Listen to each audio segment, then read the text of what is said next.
Kind of seen this coming a mile away, but Adrien Broner is now the WBA Super World Champion at 154 pounds. He fought Khabib Allakhverdiev for the WBA World Championship. Remember, the WBA has 2 belts. And the question I'm having is this.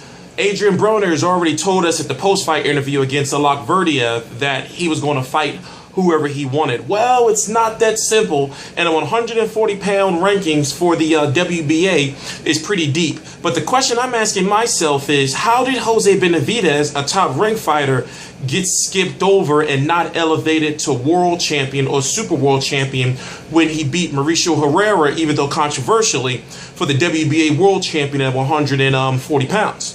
T Street Controversy. This is T Street Controversy Live. The WBA is, in my opinion, I don't like the WBA as an organization because of their rules, and when you have 2 title holders, right?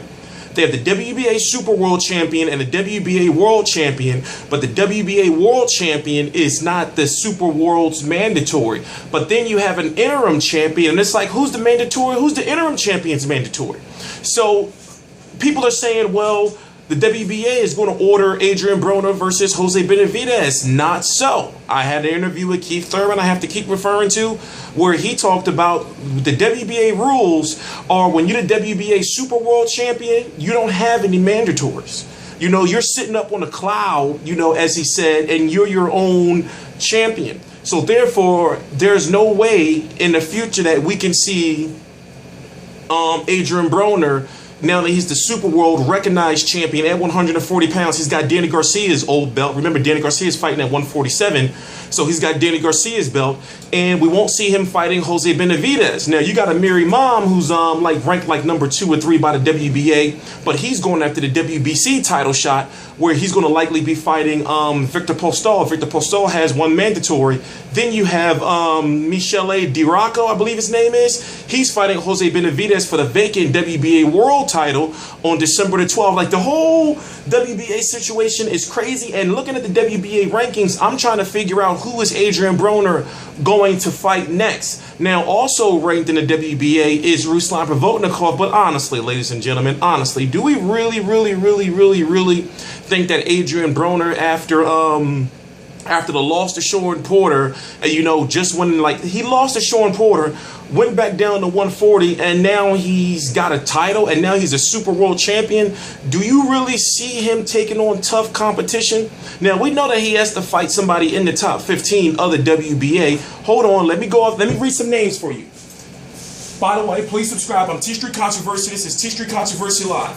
So at 140 for the WBA, you got Jose Benavidez, Amir Imam, Michele DiRocco, Mauricio Herrera, Luka Gaiacan, Ruslan Provodnikov, Omar Figueroa, some guy whose name I can't pronounce, Tomas Delorme, Alberto Mascora, Zar Asimov, Khabib Allakhverdiev, who Adrien Broner just beat, Julio De Jesus, Ramal Amunov, and Antonio Orozco.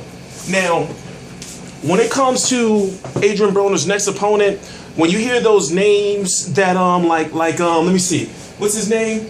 Julio De Jesus, or Zar Amansat. I see Adrien Broner fighting someone of the likes of that. But when it comes to the rankings, you got Omar Figueroa, Ruslan Provodnikov, Mauricio Herrera, Amir Imam, Tomas Delorme. I would like to see him fight a lot of those names, but honestly, I don't see Adrien Broner taking a test. I don't see it. Because if Adrien Broner takes another loss, you know, his marketability is pretty much down the drain. You know, even when it came to the Allakhverdiev fight, the ratings were lower than previous Adrien Broner fights, even his previous fights on Showtime. The attendance was lower, and you can see that his marketability is dropping a little bit. So imagine what a loss would do to him at this point in his career. You know, but like I said, I would love to see him fight a Jose Benavidez. I got Jose Benavidez beating him. I would love to see him fight an Amir Imam. I would love to see him fight a Ruslan Provodnikov. But as it stands right now in the career of Adrien Broner, he's all about getting the wins, and it really doesn't matter who he fights. You know, because we know, or you should know, especially with, you know, the way Al Heyman works, and Adrien Broner already said at the post-fight interview with Allakhverdiev that he's going to fight whoever he wants. So he has no plans on fighting a Terrence Crawford. He has no plans on fighting Victor Postol. He has no plans on fighting Troyansky. I forgot how to pronounce his name. The guy who just won the IBF title a couple of days ago. He has no plans on fighting these guys. You know, I miss the days of when boxers wanted to be #1 in their division. Now guys get one belt and say, okay, I'm cool, I'm a champion. I'm not worried about getting the WBO, the WBC, or the IBF titles. I'm just going to be a champion in my own little box and fight whoever I want to fight. It just doesn't make any sense to me. But he's the WBA Super World Champion right now. He is the recognized champion at 140 pounds. He has the same belt that Floyd has at 147 and 154.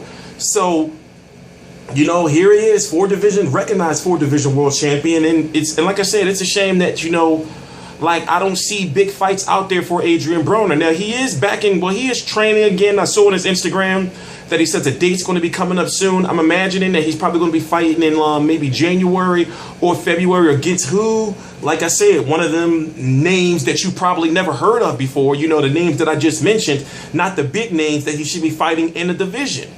Because he's not ready. I would love to see an Adrien Broner versus Mauricio Herrera, but for promotional reasons, it can't happen. I would love to see Adrien Broner versus a Tomas Delorme. That's a fight that, it just gets so frustrating when you look at the career of Adrien Broner because he has so much heart. The skill is there, but it's all about if he dedicates himself to his craft and he doesn't throw enough punches and he doesn't move enough. Because a fight with him and Ruslan Provodnikov, I got Ruslan Provodnikov probably knocking him out. Just my personal opinion. Anyway, T Street Controversy Live. I cover every single major fight live. Please subscribe.